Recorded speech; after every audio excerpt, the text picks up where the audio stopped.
عقیدہ افضلیت کیا ہے؟ کیا قرآن و سنت نے اس کا بیان کیا ہے؟ وہ کہتے تھے بھائی جو حضرت ابوبکر صدیق کو بعد از انبیاء افضل نہیں مانتا گمراہ ہے، فلاں ہے، یہ ہے، وہ ہے، سنی نہیں، رافضی ہے، شیعہ ہے، جہنمی ہے۔ جو کہتے ہیں کہ حضرت ابوبکر صدیق کے پاس جو افضلیت مطلقہ ہے، وہ جھوٹ بولتے ہیں، افضلیت مطلقہ ہو ہی نہیں سکتی۔ یہ جو مسئلہ افضلیت ہے، پہلے ہمیں قرآن کی طرف آنا پڑے گا۔ آپ کے خیال میں کیوں نہیں آتے قرآن کی جانب؟ اس لیے کہ ان کا پر وہ سارا معاملہ دھڑام کر کے زمین بوس ہو جائے گا۔ فتنے کا ذرا میں کلا کما کرنا چاہتا ہوں یہاں۔ فتنہ سمجھتے ہیں؟ بالکل فتنہ سمجھتا ہوں۔ جو اس پر پوری اہل سنت وہ قبلہ نہیں کدھر اجماع؟ بھائی قرآن کے مقابلے میں اجماع کی کیا حیثیت ہے؟ دوسری بات ہے کہ اجماع جو تھے یہ ظنی ہوتے ہیں سارے۔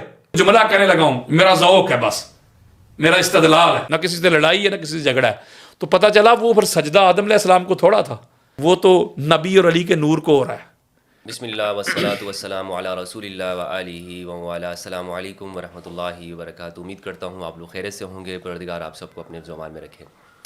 دوستو، ایک بحث کی جاتی ہے اور یہ کہا جاتا ہے کہ یہ ایک ایسا عقیدہ ہے کہ جس پر ہمارے اہل سنت والجماعت کا اجماع ہے اور اس پر مناظرے بھی ہوتے ہیں۔ کہا جاتا ہے کہ رسول اللہ صلی اللہ علیہ وآلہ وسلم کے بعد اس امت میں سب سے افضل شخصیت وہ حضرت ابوبکر رضی اللہ تعالیٰ عنہ ہے۔ بعض لوگ کہتے ہیں کہ امام علی علیہ السلام ہے۔ تو اس پر آپس میں بحث ہوتی ہے، گفتگو ہوتی ہے، ڈیبیٹس وغیرہ ہو رہی ہیں۔ پچھلے دنوں میں آپ نے دیکھا کہ اس موضوع پر کراچی میں ایک پوڈ کاسٹ ہوئی تھی جس میں علامہ یاسین قادری صاحب اور ذوالفقار شاہ صاحب، ان دونوں کے درمیان میں ایک ڈیبیٹ ہوئی اور اس کا جو نتیجہ نکلا وہ ہم سب کے سامنے ہے۔ لیکن آج ہم یہ سمجھنا چاہتے ہیں کہ یہ عقیدہ افضلیت کیا ہے، قرآن و سنت کے نزدیک اس کا معیار کیا ہے، کیا یہ قرآن و سنت سے ثابت ہے یا نہیں؟ کیونکہ جب ہم اس طرح کے موضوعات پر بات کرتے ہیں تو لوگ یہ کہتے ہیں مفتی صاحب یہ تو چھوڑیں، اس فیصلہ کرنے والے ہم کون لوگ ہوتے ہیں، یہ تو اللہ سبحانہ و تعالیٰ ہی اس کا فیصلہ کرے گا، یہ تو قرآن و سنت میں یہ باتیں ہے ہی نہیں، آپ وہ باتیں کر رہے ہیں جو روایات کے اندر ہے، ضعیف درجے کی روایات ہیں اور اس پر ٹائم ویسٹ کرنے والی بات ہے۔ تو ہم یہ بھی سمجھنے کی کوشش کریں گے کیا واقعی قرآن و سنت نے اس حوالے سے کوئی گفتگو نہیں کی یا قرآن و سنت کے اندر اس حوالے سے رہنمائی موجود ہے۔ تو آج اس موضوع پر ہم ڈسکشن کریں گے۔ میرے ساتھ موجود ہیں ملک پاکستان کے مشہور اہل سنت والجماعت سے تعلق رکھنے والے محب اہل البیت، خطیب اہل البیت جناب علامہ یاسین قادری صاحب حفظہ اللہ۔ میں نہایت مشکور ہوں کہ متشکر ہوں کہ انہوں نے اپنا وقت عطا کیا اور اس موضوع پر جو انہوں نے گفتگو کی ہے، آپ سب جانتے ہیں کہ جب بات کرتے ہیں تو دلائل کے انبار لگا دیتے ہیں اور ان کا ایک خاص انداز ہے کہ جو آپ لوگ پسند کرتے ہیں۔ میں نے چاہا کہ ان سے اس حوالے سے گفتگو ہو۔ کراچی تشریف لائے تھے تو ان کا وقت بہت قیمتی ہے، میں ٹائم تمہید میں زیادہ وقت نہیں لینا چاہوں گا، ان کے پاس چلوں گا۔ حضرت السلام علیکم ورحمۃ اللہ وبرکاتہ۔ جی وعلیکم السلام ورحمۃ اللہ وبرکاتہ۔ کیسے ہیں حضرت آپ؟ جی اللہ کا بڑا فضل ہے، بڑا کرم ہے، آپ سنائیں۔ متشکر ہوں قبلہ کہ آپ نے اپنا قیمتی وقت عطا کیا اور ہمارے جو ناظرین ہیں وہ آپ سے بہت محبت کرتے ہیں۔ بہت فرمائش ہے میرے پاس کہ علامہ یاسین قادری صاحب کے ساتھ گفتگو کی جائے، علامہ یاسین قادری صاحب کو بلایا جائے، تو ان سب کی جانب سے آپ کا شکریہ ادا کرتا ہوں۔ دیکھیں مفتی صاحب ماشاءاللہ جس طرح آپ کام کر رہے ہیں، پہلے تو میں آپ کا شکریہ ادا کرنا چاہتا ہوں کہ جب بھی ٹائم ملتا ہے آپ مجھ سے رابطہ کرتے ہیں اور بلاتے ہیں تاکہ آپ کسی پلیٹ فارم کے ذریعے سے جو پیغام ہے، حق کا پیغام، قرآن کا پیغام، آقا علیہ الصلوۃ والسلام کے فرمان کا پیغام، پھر اہل بیت اطہار کا، پھر اصحاب کا، ساری دنیا تک پہنچتا ہے۔ تو میں آپ کا شکر گزار ہوں کہ آپ نے مجھے یہ موقع دیا ہے کہ میں لوگوں تک قرآن اور مصطفیٰ کے فرمان سے حقائق پہنچا سکوں۔ بہت شکریہ۔ اچھا حضرت، موضوع کی جانب آتا چلوں کہ جو ہمارا موضوع ہے افضلیت، اس پر آپ کی کتاب بھی ہے، تو وہ کتاب بھی آپ نے پیش کی تھی، اس پہ میں گفتگو کر چکا ہوں۔ سب سے پہلے تو آپ ہمیں یہ بتائیں کہ یہ افضلیت، عقیدہ افضلیت کیا ہے؟ کیا قرآن و سنت نے اس کا بیان کیا ہے؟ اس کا معیار کیا ہے؟ افضل کون ہے، مفضول کون ہے؟ اور اس امت کے اندر یہ جو دو دھڑے ہیں، یعنی ایک یہ کہتے ہیں کہ حضرت علی ہیں، ایک دھڑا یہ کہتا ہے کہ حضرت ابوبکر رضی اللہ عنہ ہیں، تو آپ کا اس حوالے سے کیا نقطہ نظر ہے اور ہم کیسے فیصلہ کریں گے؟ اس کا کوئی معیار قرآن و سنت کی روشنی کے اندر ہے تو وہ آپ بیان کیجیے۔ دیکھیں مفتی صاحب، سب سے پہلے تو میں یہ عرض کرنا چاہتا ہوں کہ مجھے یہ کتاب جو ہے یہ لکھنے کی کیوں ضرورت پیش آئی۔ میں نے 1500 سے زائد قرآنی آیات سے اور 50 سے اوپر جو مدار افضلیت جو قرآن میں بیان ہوئے اور 5000 کے قریب آقا علیہ الصلوۃ والسلام کی حدیث، 250 کے قریب اصحاب کے، پھر محدثین، مفسرین، مجددین کے جو اقوال ہیں، پھر امہات المومنین اہل بیت اطہار، ان کے ریفرنسز دے کر میں نے یہ جو کتاب ساری دنیا کے سامنے پیش کی ہے۔ اس کی مین وجہ یہ تھی کہ جب بھی ہم کسی پروگرام میں جاتے تھے یا سنتے تھے، بریلوی جو علماء ہوتے ہیں بالخصوص، وہ کہتے تھے بھائی جو حضرت ابوبکر صدیق کو بعد از انبیاء افضل نہیں مانتا گمراہ ہے، فلاں ہے، یہ ہے، وہ ہے، سنی نہیں، رافضی ہے، شیعہ ہے، جہنمی ہے۔ تو جب اس طرح کی وہ باتیں کرتے تھے تو پھر ہم نے سوچا کہ یار یہ جو اتنا زور دیتے ہیں کہ بعد از انبیاء افضل البشر، بالتحقیق حضرت ابوبکر صدیق جو نہیں مانتا اس کا سنیت کے ساتھ کوئی تعلق نہیں، کوئی واسطہ نہیں، کوئی رشتہ نہیں، وہ رافضی ہے، شیعہ ہے۔ تو میں بڑا پریشان ہوتا تھا، میں کہا یار یہ کیسا طریقہ ہے کہ انہوں نے اس کو کس کیٹیگری پہ لے گئے ہیں، اس کو ایمان ہی بنا دیا اس معاملے پہ، جو ابوبکر صدیق کو افضل نہیں مانتا اس کو گمراہ کہہ رہے ہیں، سنیت سے نکال رہے ہیں۔ تو پھر میں نے قرآن مجید فرقان حمید کی طرف جو ہے نا رجوع کیا۔ اچھا، الحمد کی الف سے لے کے الناس کی سین تک، اور یہ میں آپ کو چیلنج کر رہا ہوں پوری دنیا کو، کوئی ایک مجھے ایک آیت مجیدہ ایسی نہیں ملی جس میں یہ جو مولوی صاحب کا سودا ہے، یہ جو چورن بیچ رہے ہیں، اس کی کوئی مجھے دلیل ملے۔ کیونکہ قرآن مجید فرقان حمید جو مدار افضلیت بیان کرتا ہے، قرآن جو اس کا معیار بیان کرتا ہے، قرآن جو اس کی ٹرمز اینڈ کنڈیشنز بیان کرتا ہے، اس کی شرائط، اس کے لوازمات، اس کے واجبات بیان کرتا ہے، وہ پوری دنیا میں، یہ میں چیلنج کر رہا ہوں، پاک محمد کے بعد صلی اللہ علیہ وآلہ وسلم جو ہستی اس پہ پورا اترتی ہے، اس ہستی کا نام علی ابن ابی طالب ہے۔ اور اگلی بڑی خاص بات ہے، اچھا مفتی صاحب آپ صحاح ستہ پڑھ کے دیکھ لیں بے شک، یا اہل سنت کے مدارس میں ایک امام نظام الدین شاشی کی کتاب پڑھائی جاتی ہے، اصول شاشی، بڑی معروف کتاب ہے، اس میں بھی یہ لکھا ہوا ہے، بلکہ میں اوپر جا رہا ہوں، حضرت معاذ ابن جبل رضی اللہ تعالی عنہ کو جب آقا علیہ الصلوۃ والسلام نے جسٹس بنا کے، قاضی بنا کے یمن کی طرف بھیجا تھا، تو سوال کیا تھا کہ اے معاذ تو جسٹس بن کے، قاضی بن کے تو جا رہا ہے، بتا تو فیصلے کیسے کرے گا؟ بما تقضی یا معاذ۔ تو حضرت معاذ ابن جبل نے جو پہلا جملہ کہا، یا رسول اللہ میں اللہ کے قرآن سے رجوع کروں گا، اللہ کی کتاب سے رجوع کروں گا، وہاں دیکھوں گا قرآن اس میں ہماری کیا رہنمائی کرتا ہے، تو پہلا جو میرا مصدر ہے وہ قرآن ہوگا، کیونکہ قرآن اتھارٹی ہے، قرآن حجت ہے، قرآن دلیل ہے، قرآن ایویڈنس ہے۔ آقا علیہ الصلوۃ والسلام نے فرمایا کہ اے معاذ اگر تجھے قرآن میں وہ مسئلہ نہ ملے، اس کا حل، سلوشن نہ ملے، تو پھر کیا کرے گا؟ فَبِسُنَّتِ رسول اللہ صلی اللہ علیہ وآلہ وسلم۔ حضرت معاذ ابن جبل کہتے ہیں آقا دوسرے نمبر پہ، اگر قرآن کمپریہنسو جو کتاب ہے، اگر کھل کے جو میں چاہتا ہوں اس کے مطابق اگر میری رہنمائی نہ کرے، عبارت الناس سے یہ کلیئرٹی نہ دے، تو یا رسول اللہ پھر میں قرآن والے آپ کی سنت کی طرف جاؤں گا۔ آقا علیہ الصلوۃ والسلام فرماتے ہیں کہ اے معاذ اگر تجھے میری سنت میں بھی وہ مسئلے کا حل نہ ملے، نہ قرآن سے ملے، نہ میری سنت سے، تو پھر حضرت معاذ نے کیا کہا؟ اجتہد رائی، یا رسول اللہ پھر میں اپنی رائے سے اجتہاد کروں گا۔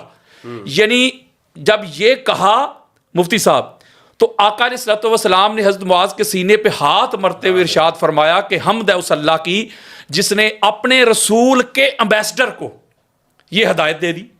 یعنی یہ جو حفظ مراتب بیان کیے ہیں حضرت معاذ ابن جبل نے اور تاجدار کائنات نے، مفتی صاحب تصدیق کر دی ہے کہ پہلا سورس جو ہے وہ قرآن، اس کے بعد پھر آقا کا فرمان، اور تیسرے نمبر پہ اگر یہ اجماع کو لاتے ہیں یا اجتہاد کو لاتے ہیں تو اس کا تو نمبر مفتی صاحب تیسرا ہے۔ آقا علیہ السلام نے اس کی تصدیق کر دی، تو اس کا مطلب ہے پہلے یہ جو مسئلہ افضلیت ہے، پہلے ہمیں قرآن کی طرف آنا پڑے گا کہ قرآن افضلیت کے کیا مدار بیان کرتا ہے، اس کے کیا معیار ہیں قرآن کے ہاں، اس کے لوازمات یا واجبات کیا ہے، پھر اس کے بعد آقا علیہ السلام کا فرمان، پھر اس کے بعد پھر اجماع ہے، پھر قیاس ہے، پھر آگے معاملہ چلتا ہے۔ لیکن جو بات قرآن سے ہی حل ہو جائے، حدیث کی طرف جانے کی بھی ضرورت نہیں ہے، قرآن جب کھول کے بیان کر دے تو پھر تو ادھر بھی نہیں جانا، چونکہ یہ آقا علیہ الصلوۃ والسلام کی میں نے آپ کو تقریری سنت بھی بیان کر دی ہے. آقا علیہ السلام نے حضرت معاذ ابن جبل کی تائید کر دی ہے, اجماع کی طرف نہیں گئے. اور ایک اور بڑی خاص بات ہے مفتی صاحب, یہ میں نچوڑ دینے لگا ہوں خدا کی قسم, اچھا یہ کرم دینے لگا ہوں جو ادھر سے ہوا ہے. سب سے پہلی بات, جب ملا حضرات یہ کہتے ہیں مفتی صاحب, تھوڑا سا مجھے ذرا ٹائم چاہیے پھر میں اگلا سوال لوں گا آپ کو.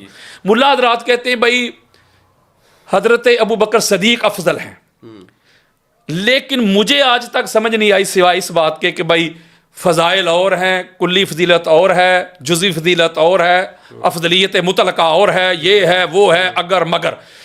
پہلی بات میں چیلنج کر رہا ہوں آپ کے ذریعے سے, اللہ کے فضل و کرم سے, درے علی المرتضیٰ کا میں ایک نوکر ہوں, ایک منگتا ہوں, ایک دیوانہ ہوں, ایک پروانہ ہوں, ایک بگاری ہوں, چیلنج کر رہا ہوں. وہ اللہ کے بندو, پہلے سب سے پہلے تو افضل کی طرف آؤ نا. افضل کا معنی تو دیکھو, لغت کے پوائنٹ آف ویو سے چیک کرو, یا اصطلاحی ٹرم چیک کرو, یا اس کا روٹ ورڈ تو دیکھو, اس کا اوریجن, اس کا مادہ تو چیک کرو نا کہ یہ افضل ہے کیا. ہم جو کہہ دیتے بھائی فلاں بندہ جو ہے نا یہ قاضی ہے, تو قاضی کیوں کہیں گے؟ اور بھائی وہ جسٹس ہوگا, کوئی فیصلے کرے گا, اس کرسی پہ بیٹھا ہوگا تو اسے قاضی کہیں گے نا. ہم کہتے بھائی فلاں بندہ جو ہے نا وہ نعت خواں ہے, تو کسے نعت خواں کہیں گے؟ جو نعت پڑھے گا. فلاں بندہ شاعر ہے تو کسے کہیں گے؟ جو شعر کرتا ہو, جو پوئٹری پیش کرے گا. فلاں بندہ خطیب ہے جو خطاب کرے. فلاں بندہ عالم ہے جو علم رکھتا ہو. تو اس کا مطلب ہے کہ کسی بھی ڈپارٹمنٹ کی طرف آپ جائیں, کسی بھی منصب کی طرف جائیں, عہدہ کی طرف جائیں, جو اس کی ڈیمانڈ, جو اس کی ٹرمز اینڈ کنڈیشنز ہوتی ہیں, اگر وہ بندہ پوری کرتا ہے مفتی صاحب, تو پھر وہ ٹائٹل کا حقدار ہوتا ہے. یہ افضل جو ہے نا مفتی صاحب, افضل کا مادہ ہے فضل. یہ توجہ آپ کی چاہوں گا, آپ کو تو سبق سنا رہا ہوں. افضل کا مادہ ہے فضل. فضل کی جمع ہے فضائل. یعنی یہ جو کہتے ہیں نہیں فضائل سے نہیں, وہ مولوی صاحب جس کا بھی آپ نے نام لیا وہ کہتا تھا نہیں فضائل نہ پڑھیں, فضائل سے کوئی بندہ افضل نہیں ہوتا. میرا دل کرتا ہے, میں کیا کہوں, جو بندہ کہتا ہے نا فضائل سے بندہ افضل نہیں ہوتا, میرا دل کرتا ہے اس کو ذرا ایک دفعہ بتاؤں تو صحیح اچھے طریقے سے پکڑ کے کہ فضائل کے بغیر مجھے افضل تو ثابت کر. افضل کا مادہ ہے مفتی صاحب فضل. جی بالکل, فضل سے ہے افضل. اور افضل کا جو معنی ہے وہ ہوتا ہے اعلیٰ, عرفہ, بڑھوتری. فضائل میں سب سے زیادہ ہونا, اسے کہتے ہیں افضل. جس کے پاس زیادہ فضل ہوگا وہ افضل. مثلا عالم, عالم کا مادہ علم, عین لام اور میم. اب مجھے بتائیں اگر کسی کے پاس یہ مادہ عین لام اور میم علم نہ ہو, اسے عالم کہیں گے؟ نہیں. اور عین لام اور میم سے بنا معلم, معلم کا مادہ بھی یہی ہے. اس کا مطلب ہے کہ معلم وہی ہے جس کے پاس علم ہو. عین لام اور میم سے بنا متعلم, علم پڑھنے والا, گین کرنے والا. اسی سے بنا علیم, عین لام اور میم سے جاننے والا. اسی سے بنا معلوم, وہ بھی جاننا آ گیا. تو اس کا مطلب ہے کوئی بھی مادہ ہو, میں آپ کو ہزار ادھر مثالیں دے سکتا ہوں کہ مادہ سے ہی لفظ بنتا ہے, اس کا معنی وہ سیم رہتا ہے. جیسے والدہ, والد, والدہ, مولود, میلاد, ولادت. یعنی کہ جو مادہ ہوتا ہے نا, مادہ وہ جہاں جہاں آپ کو ملے گا اس کا معنی وہ ملے گا.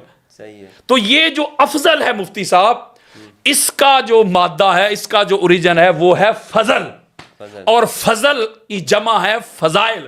تو پتہ چلا جس کے پاس فضائل ہوں گے, جس کے پاس وہ فضل ہوگا وہی افضل ہوگا. فضل نکل جائے افضل نہیں, علم نکل جائے عالم نہیں, علم نکل جائے معلم نہیں. اسی طرح زہد نکل جائے زاہد نہیں, عبادت نکل جائے عابد نہیں, آسامہ نکل جائے عاصم نہیں, جہاد نکل جائے مجاہد نہیں, حفظ نکل جائے حافظ نہیں. تو اس کا مطلب یہ ہوا کہ جو بھی اس کی ڈیمانڈز ہیں, جو اس کی ٹرمز ہیں, جو اس کی کنڈیشنز ہیں, جب وہ اس میں ہوں گی تو پھر وہ اس کو افضل کہیں گے. اب یہ جو فضل کا مادہ ہے مفتی صاحب, فضل, اب یہ فضل آپ کو, یہ میں چیلنج کر رہا ہوں, فضل کا مادہ آپ کو جہاں بھی ملے, گالی مک گئی. جیسے میں نے کہا نا کہ علم, عین لام اور میم جہاں ملے, معنی اس کا جاننا ضرور ہوگا, نالج, فہم, ادراک, ایجوکیشن ضرور ہوگا. اسی طرح یہ جو فضل ہے جہاں بھی آپ کو ملے اس کا معنی ضرور ہوگا بڑھوتری, برتری, نیکیاں, بزرگی, کثرت. یہ بالکل اس میں ہوگا. مثلا فضل, یہ فضل جو مادہ ہے, فضل سے بنا فاضل. اس کا فاضل میرا خیال ہے جاہل کو کہتے ہوں گے. نہیں جس کی فضیلت ہوتی ہے اسی کو کہتے ہیں نا. تو فضل سے بنا نا. یہ فضل کا مادہ جو ہے اس سے بنا تفضیل. تفضیل. صحیح. تو میرا خیال تفضیل اسی کو کہتے ہیں نا جس کے پاس وہ فضل ہو, وہ اس کی فضیلت بیان ہو رہی ہے. یہ فضل کا مادہ اس مفتی صاحب بڑی خاص بات آ گئی. کثرت کی میں بات کر رہا ہوں, سمجھا رہا ہوں فضائل کی کثرت. اب فضل کے مادے سے بنا فضول. میں آپ کو کہتا ہوں مفتی صاحب آپ کے پاس کوئی مائک ہے, مجھے مائک چاہیے, میں ریکارڈنگ کرتا ہوں. آپ کہتے ہیں کہ قادری صاحب یہ مائک لے جائیں, میرے پاس فضول پڑا ہوا ہے. اضافہ ہے. کیوں کہ ضرورت سے زیادہ. فضول کسے کہتے ہیں؟ یہ میرے پاس ضرورت سے زیادہ ہے. یہ موبائل آپ مفتی صاحب لے لیں, یہ میرے پاس فضول پڑا ہے. فضول کیا؟ ضرورت سے زیادہ. تو فضول کا مادہ فضل ہے. اس کا مطلب ہے یہاں سے بھی کثرت ثابت ہو رہی ہے نا, کثرت ثابت کہ کسی چیز کا زیادہ ہونا, زیادتی, کثرت.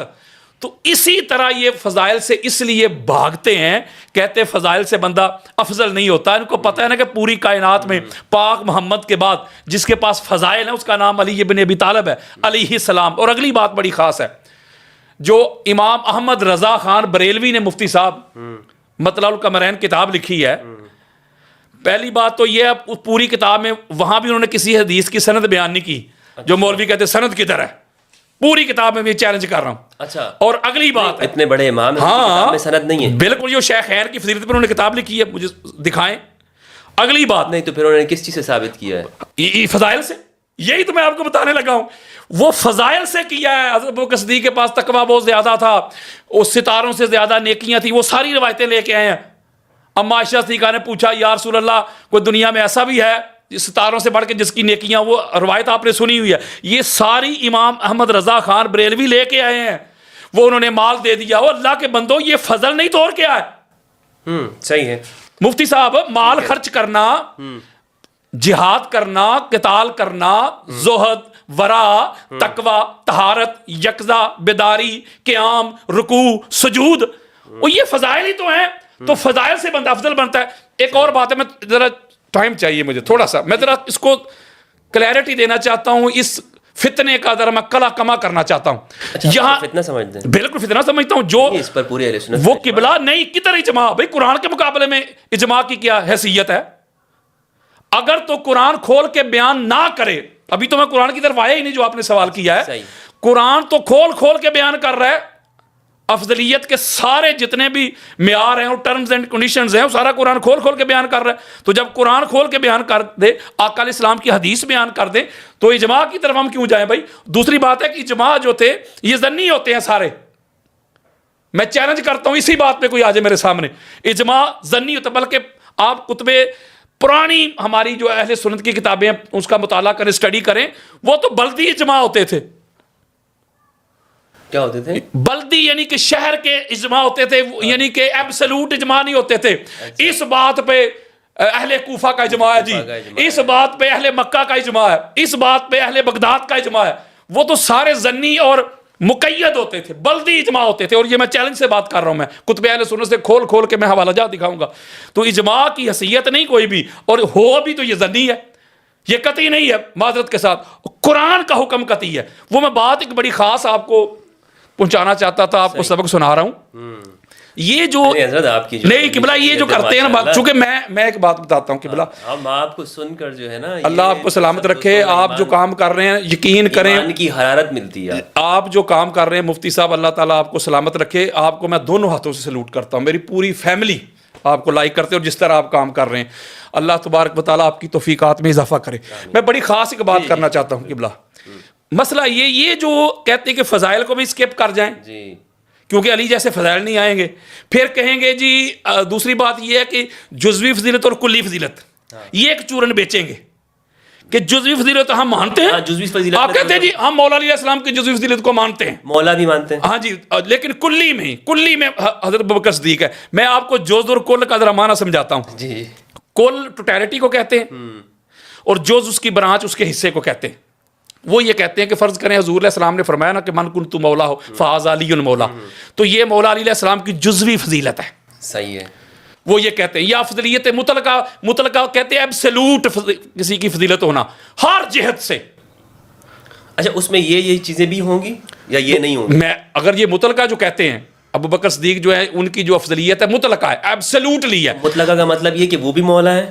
وہ مطلقہ تو یہی ہوتی ہے نا جس کو کنڈیشن نہ لگائی جائے. مفتی صاحب آپ ماشاءاللہ خود سمجھدار ہیں کہ جب آپ اس کو مقید نہیں کرنا چاہتے, ایبسلیوٹ رکھنا چاہتے ہیں, تو ایبسلیوٹ تو پھر وہی ہوگی نا کہ ہر جہت ہر رخ سے اگر جہاد فضیلت ہے تو جہاد بھی اس کے پاس ہونا چاہیے, اگر تقوی ہے تو وہ بھی اس کے پاس ہونا چاہیے, اگر ولایت ہے تو وہ بھی اس کے پاس ہونا چاہیے. یعنی کہ جتنی بھی اس کی ٹرمز اینڈ کنڈیشنز ہیں مطلقہ تو اسے کو کہیں گے نا. جو بندہ یہ کہتا ہے اس کو میرے سامنے لے کے آئیں. میں ادھر آپ کے کراچی میں بیٹھا ہوا ہوں, جو کہتے ہیں کہ حضرت ابوبکر صدیق کے پاس جو افضلیت مطلقہ ہے, وہ جھوٹ بولتے ہیں. افضلیت مطلقہ ہو ہی نہیں سکتی. میں بات بڑی خاص سمجھانا چاہتا ہوں. وہ جان چھڑانے کے لیے نا مفتی صاحب یہ کہہ دیتے ہیں جی دیکھیں جی وہ جزوی فضیلت اور ہوتی ہے, کلی فضیلت اور ہے. میں ایک بات آپ کے سامنے عرض کرنا چاہتا ہوں کہ یہ جو جز ہوتا ہے نا, جز حصہ پارٹ برانچ, قرآن مجید فرقان باڈی ہے اس کا, یہ ہاں جی قرآن مجید فرقان مجید کی 114 صورتیں, میں ذرا پاک مثال دیتا ہوں 114. اب اگر ہم ان کو الگ الگ کریں تو قرآن کے جز ہیں. سورہ یاسین الگ ہے, سورہ کوثر الگ ہے, سورہ بقرہ الگ ہے, سورہ انفال الگ ہے, ٹھیک ہے نا. اس کو الگ الگ کریں گے یہ قرآن کا جز ہے. سب کو جمع کر دیں گے تو قرآن کا کل ہے. یعنی جز کو جمع کرنے سے کل بنتا ہے. مثلا فرض کریں آپ چلے گئے مارکیٹ میں پرچیزنگ کے لیے, آپ گئے ادھر, آپ نے لیپ ٹاپ بھی خرید لیا, موبائل بھی خرید لیا, کیمرہ بھی خرید لیا, مائک بھی خرید لیا, ٹھیک ہے. وہ کہتا ہے بھائی مائک مفتی صاحب اتنے کا ہے, کیمرہ اتنے کا ہے, اور موبائل اتنے کا ہے, فلاں اتنے کا ہے, فلاں اتنے کا. آپ کہیں بھائی نہیں اس کو کل بتاؤ, کل کرو. تو وہ کل کیسے کرے گا؟ جمع کر کے کرے گا نا مفتی صاحب.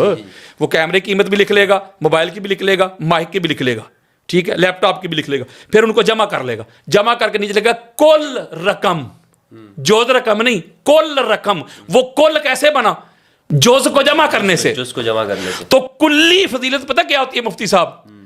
فضائل کو جمع کریں تو جتنی بھی کسی کی فضیلتیں ہیں, فضائل ہیں, عظمتیں, رفتیں, اس کو جمع کریں گے تو وہ بنے گی کلی فضیلت.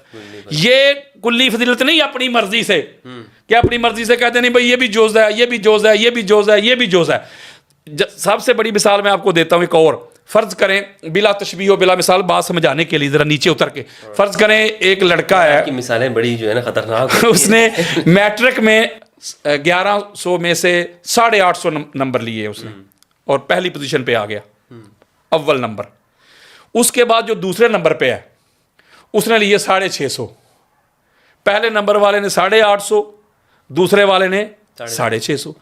لیکن جو پہلے نمبر والا تھا نا اس کے اسلامیات میں نمبر تھے 60, اور جو دوسرے نمبر والا تھا نا اس کے اسلامیات میں نمبر تھے 80. آپ کہیں گے بھائی آپ جس کو دوسرے نمبر پہ رکھ رہے ہیں اس کے تو نمبر زیادہ ہیں. آپ کہیں گے قادری صاحب کل ملا کے, آپ کہیں گے وہ ایک سبجیکٹ میں ایک مضمون میں اس کے مارکس زیادہ ہیں. جب ہم سارے جمع کریں گے تو جب جمع کریں گے کل کریں گے ٹوٹل کریں گے تو پھر وہ اس کے 850 بنتے ہیں جمع کرنے سے, تو لہذا پوزیشن پہلی اس کی ہے. تو میں کہتا ہوں اگر کسی کو جدا جدا جو فضل ملا ہے, آقا علیہ الصلوۃ والسلام کی آل ہو یا آقا علیہ السلام کے اصحاب ہوں, کسی کو قرآن پڑھنے کا فضل مل گیا, اچھے طریقے سے وہ پڑھتا تھا, اس کی آواز اللہ نے اچھی دی, کسی کو حفظ میں فضل مل گیا, کسی کو جہاد میں, کسی کو قتال میں, کسی کو علم میں. میں کہتا ہوں یہ ہر ایک کا اپنا اپنا رنگ ہے, اس کو سلوٹ ہے, اس کو سلام ہے دونوں ہاتھوں سے. لیکن جب سب سے زیادہ فضائل جس کے پاس ہوں گے, جب ہم جمع کریں گے تو وہ جس کے پاس سب سے زیادہ فضل ہے مفتی صاحب وہی افضل بنے گا, چونکہ فضل کے بغیر کوئی افضل بن نہیں سکتا. فضل نکل جائے تو افضل نہیں. تو جب اس کو آپ دیکھیں گے تو پھر آپ چیک کر لیں, سب سے بڑا مجاہد دیکھنا ہو تو علی, عالم دیکھنا ہو تو علی, قاضی دیکھنا ہو تو علی, اب زاہد دیکھنا ہو تو علی, سخی دیکھنا ہو تو علی, اللہ کے دین کی خاطر تلوار چلانے والا علی, مین of the Badr Ali, main of the احد علی, خندق علی, خیبر علی, حنین علی. یعنی کسی بھی جہت سے, کسی بھی ڈائمینشن سے, کسی بھی زاویہ نگاہ سے, کسی بھی پوائنٹ آف ویو سے آپ مولا علی علیہ السلام کی سیرت کے باب کھولتے جائیں, علی علیہ السلام جیسا کائنات میں آپ کو کوئی نظر ہی نہیں آئے گا. اور اگلی بڑی خاص بات ہے, یہ جو کہتے ہیں جی فضیلت کی بات اور ہے, افضلیت کی بات کرو, افضل کی بات کرو, یہ بھی چیلنج کر رہا ہوں آپ کے پلیٹ فارم سے, پوری میں نے اس کے اوپر تحقیق کی ہوئی ہے. پورے قرآن میں الحمد کی الف سے لے کے الناس کی سین تک ایک بار بھی اللہ رب العزت لفظ افضل بولا ہی نہیں, گال ہی مک گئی. اللہ رب العزت نے انبیاء کی عظمتیں بیان کی، لیکن انبیاء کو بھی فضیلت کے ساتھ منسوب کیا. اپنی بات کی جب اللہ نے اپنی عظمت بیان کی اس کو واللہ ذو الفضل العظیم، اللہ نے بھی اپنے لیے فضل کا لفظ استعمال کیا. انبیاء تلک الرسل فضلنا بعضهم علی بعض، انبیاء کے لیے بھی فضل. میرے پاس ٹائم نہیں ہے، میں کوئی 150 قرآن مجید کی آیات پڑھ سکتا ہوں صرف فضل پہ، کہ اللہ کبھی کہہ رہا ہے کسی کے پاس علم ہے اللہ کہتا ہے فضل ہے، کہ کوئی جہاد کرتا ہے اللہ کہتا ہے فضل ہے، کوئی کسی کی مدد کرتا ہے اللہ کہتا ہے فضل ہے، کسی کے پاس رزق ہے اللہ کہتا ہے فضل ہے، کوئی سخی ہے اللہ کہتا ہے فضل ہے، کوئی زاہد اللہ کہتا ہے فضل ہے، کوئی کسی کو کھانا کھلاتا ہے اللہ کہتا ہے فضل ہے، علم ہے اللہ کہتا ہے فضل ہے، طاقت ہے اللہ کہتا ہے فضل ہے. یعنی پورے قرآن میں اللہ جس لفظ سے انبیاء کی عظمت بیان کرتا ہے مولوی صاحب کو وہ تو معاذ اللہ ہلکا نظر آتا ہے، اور جو قرآن میں استعمال بھی نہیں ہوا، اللہ نے یوز ہی نہیں کیا، اس کو اپنے ذوق کی خاطر، اپنے مزاج کی خاطر وہ کہتے ہیں نہیں بھئی افضل ابوبکر صدیق ہے رضی اللہ تعالی عنہ. رنی آپ یہ کہنا چاہ رہے ہیں کہ یہ جو جزوی فضیلت کے ماننے والے ہیں اور دعویٰ کرنے والے ہیں، حالانکہ قرآن تو بیان ہی انہی الفاظ کو کر رہا ہے، فضل کے لفظ کو کر رہا ہے. بے شک بے شک، افضل کے لفظ کو تو قرآن نے بیان ہی نہیں کیا. بالکل نہیں کیا. اچھا، تو اس میں یعنی دو باتیں ہو گئیں، دو آراء ہو گئیں. ایک تو یہ کہ حضرت ابوبکر رضی اللہ عنہ افضل ہیں، اور ایک یہ ہے کہ حضرت علی افضل ہیں. آپ کا کہنا یہ ہے کہ مولا علی افضل ہیں. میرا نہیں کہنا، یہ میں اصول بتا رہا ہوں مفتی صاحب. اچھا، وہ ایک منٹ مجھے چاہیے، بات آ گئی میرے مائنڈ میں، پھر آپ کیری کیجئے گا. دیکھیں میری بات سنیں مفتی صاحب، دیکھیں سیدھی سی بات ہے یار، نہ لڑائی نہ جھگڑا. میں نے آپ کو سٹارٹ میں ایک بات کی، اللہ کے بندو مادہ افضل کا کیا ہے؟ فضل یار. نہیں مفتی صاحب، یہ سٹینڈ بنا ہے آئرن سے، فولاد سے، حدید سے. وہ یارو یہ لوہا ہی نہیں تو سٹینڈ کہاں؟ میں مٹی سے بنا ہوں، مٹی نہیں تو میں کدھر؟ نور سے کوئی بنا ہے، نور نہیں تو وہ بندہ کدھر؟ جو مادہ ہوتا ہے مفتی صاحب، اوریجن جو ہوتا ہے، مبدا، بگننگ، جڑ، روٹ، فاؤنڈیشن، بگننگ، آغاز، اس کے بغیر کیا حیثیت رہتی ہے؟ میں کہتا ہوں فضل جو ہے نا، فضل کہتے ہیں فضل چھوڑو، فضائل کی بات نہ کرو. ہم مانتے ہیں، سبحان اللہ، فضائل مولا علی کے بڑے مانتے اس کی بات نہیں. بلکہ امام احمد بن حنبل رضی اللہ تعالیٰ عنہ، جس کو امام حاکم المستدرک میں لے کے آئے ہیں، اور نیچے لکھا ہے کہ ھذا حدیث صحیح علی شرط شیخین، اور امام ذہبی جیسی کیا کہوں کہ جملہ کہوں، سخت شخصیت، اتنا سخت بندہ، اس نے بھی کہا کہ یہ حدیث صحیح ہے. یعنی کہ امام محمد بن حنبل کا فرمان ہے، وہ کہتے ہیں کہ ما جاء لأحد من اصحاب رسول اللہ صلی اللہ علیہ وآلہ وسلم من الفضائل ما جاء لعلی ابن ابی طالب علیہ السلام. گالی مک گئی. امام محمد بن حنبل کہتے ہیں کہ آقا علیہ الصلوۃ والسلام کے تمام اصحاب میں کلہم اجمعون، ایک کو بھی اسکپ نہیں کیا، سب سے زیادہ جس شخصیت کے فضائل ہیں، جس کو اللہ نے فضل دیا نا، فضل دیا، اس کا نام علی ابن ابی طالب ہے. اور یہی عبداللہ ابن عباس کا قول ہے. وہ کہتے ہیں کہ اللہ نے علی کو اتنا فضل عطا کیا ہے، اتنے فضائل کی کثرت عطا کی ہے اللہ رب العزت نے، اگر جن و انس بھی لکھنا شروع کر دے ما احصو فضائل امیر المومنین علی ابن ابی طالب، تو علی کے فضائل لکھے نہیں جا سکتے. اسی لیے تو میں کہتا ہوں، یہ جو کہتے ہیں کہ ہر جہت سے، تو جب ہر جہت سے دیکھنا ہے تو پھر آؤ میرے سامنے ذرا، میں آپ کو بتاتا ہوں.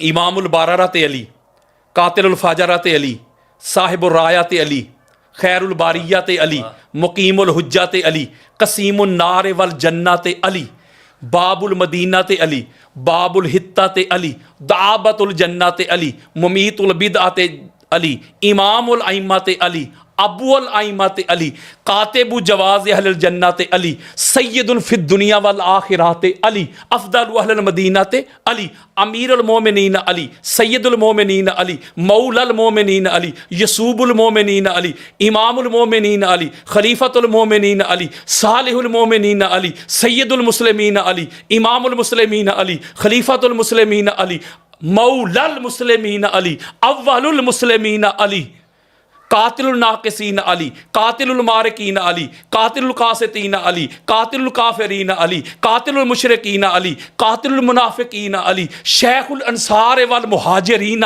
علی، مبیر الشرک والمشرکین علی، قائد غر المحجلین علی، امام المتقین علی، امام المبین علی، ولی المتقین علی، سید الصادقین علی، مارج البحرین علی، فیکم الثقلین علی، عبادت الثقلین علی، ابو الحسنین علی، صاحب قبلتین علی، اسد اللہ علی، حجت اللہ علی، ولی اللہ علی، سیف اللہ علی، صفوت اللہ علی، حبیب اللہ علی، آیت اللہ علی، نور اللہ علی، عبد اللہ علی، حزب اللہ علی، کلیم اللہ علی، لہجت اللہ علی، رضی اللہ علی، سلام اللہ علی، صلوات اللہ علی، فضل اللہ علی، حبل اللہ علی، کرم اللہ علی، نعمت اللہ علی، رحمت اللہ علی، عین اللہ علی، ید اللہ علی، وجہ اللہ علی.